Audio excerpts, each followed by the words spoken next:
Bismillahirrahmanirrahim. Assalamualaikum warahmatullahi wabarakatuh. Waalaikumsalam warahmatullahi wabarakatuh. Bersyukur kita kepada Allah dengan mengucapkan alhamdulillah rabbil alamin. Salawat kita kepada Nabi dengan mengucapkan Allahumma shalli Muhammad wa ali Muhammad. Perkenalkan, kami dari kelompok 6 akan mempresentasikan hasil uji kami yang berjudul evaluasi proyek pembangunan kantor Bupati Kabupaten Kerinci. Di sini saya akan memperkenalkan diri dulu. Perkenalkan, nama saya Ibrahim dan teman saya Bella, Rahma, Olin, Ripen, Diana, Nani, Novia, Angges, dan juga Bella. Baik, sini saya akan serahkan kepada teman saya untuk menyampaikan. Evaluasi proyek.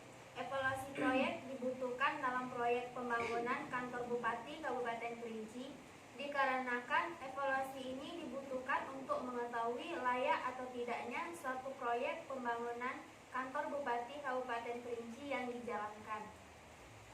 Selanjutnya, analisis finansial dan sosial ekonomi.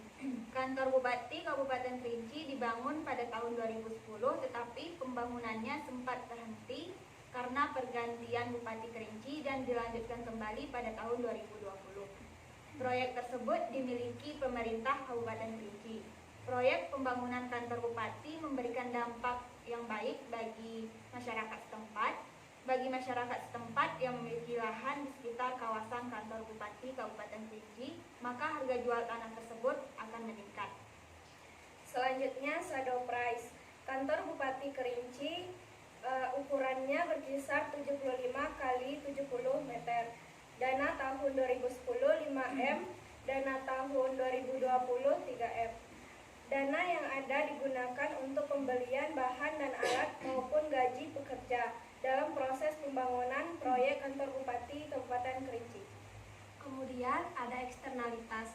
Faktor luar yang mempengaruhi yaitu 1. Berkurangnya lahan perkebunan, 2. Tercemarnya lingkungan sekitar akibat dari limbah pembangunan, dan yang ketiga terjadinya polusi udara akibat dari aktivitas proyek.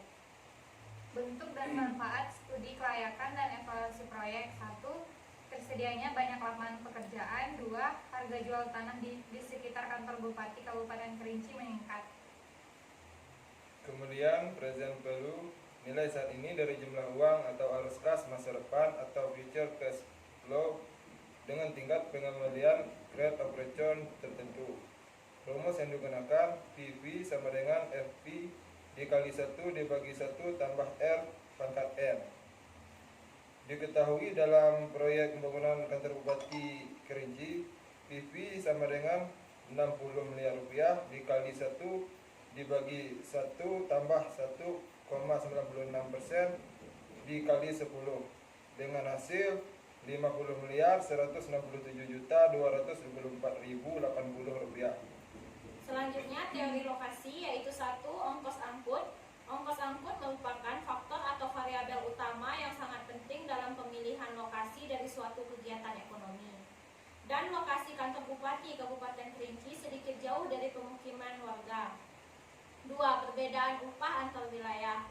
Perbedaan ini dapat terjadi karena variasi dalam biaya hidup, tingkat inflasi daerah, dan komposisi kegiatan ekonomi wilayah. Dan kegiatan ekonomi masyarakat sekitar kantor Bupati rata-rata sebagai pekebun atau petani. 3. Keuntungan aglomerasi muncul bila kegiatan ekonomi yang sering terkait satu sama lain yang terkonsentrasi pada satu tempat tertentu. 4. Konsentrasi permintaan. Bila suatu kegiatan beralokasikan pada wilayah di mana terdapat konsentrasi permintaan yang cukup besar, maka jumlah penjualan akan meningkat, dan seiring waktu daerah kantor Bupati Kerinci akan mengalami peningkatan dalam kegiatan ekonomi. 5. Kompetisi antar wilayah. Persaingan ini dimaksudkan persaingan sesama wilayah tertentu atau sesama wilayah, dan adanya kantor Bupati Kerinci akan membawa peningkatan atau kenaikan nilai wilayah di sekitar kantor Bupati. Dan yang keenam, harga sewa dan tanah. Untuk menekan biaya produksi, perusahaan cenderung memilih lokasi di mana harga dan sewa tanah lebih rendah. Dikarenakan pada saat ini harga tanah di kantor Bupati belum begitu tinggi. GAM adalah alat yang memfasilitas proses prioritas dari proyek. Alat ini digunakan saat program dan proyek diformulasikan dan membangun proses partisipatif untuk memprioritaskan proyek. GAM juga alat yang sangat terlihat transparan untuk memilih prioritas proyek yang memungkinkan partisipasi luas saat mengerjakan suatu proyek, seperti proyek pembangunan kantor bupati yang ada di Kabupaten Kerinci, sehingga mengetahui apa yang harus diprioritaskan terlebih dahulu dalam proses pembangunan kantor bupati Kabupaten Kerinci. Gambaran umum objek penelitian. Kantor Bupati Kabupaten Kerinci terletak di Bukit Tengah, Sulak, Kabupaten Kerinci, Provinsi Jambi. Dana renovasi dan peningkatan pembangunan kantor Bupati Kabupaten Kerinci di Bukit Tengah dianggarkan sebesar 3 miliar rupiah yang diambil dari sisa anggaran refocusing dana COVID-19 di Dinas Pekerjaan Umum dan Perumahan Rakyat atau PUPR, di mana perencanaan renovasi kantor bupati tersebut bekerja sama dengan konsultan lembaga afiliasi penelitian Indonesia atau LAPI dari Institut Teknologi Bandung atau ITB.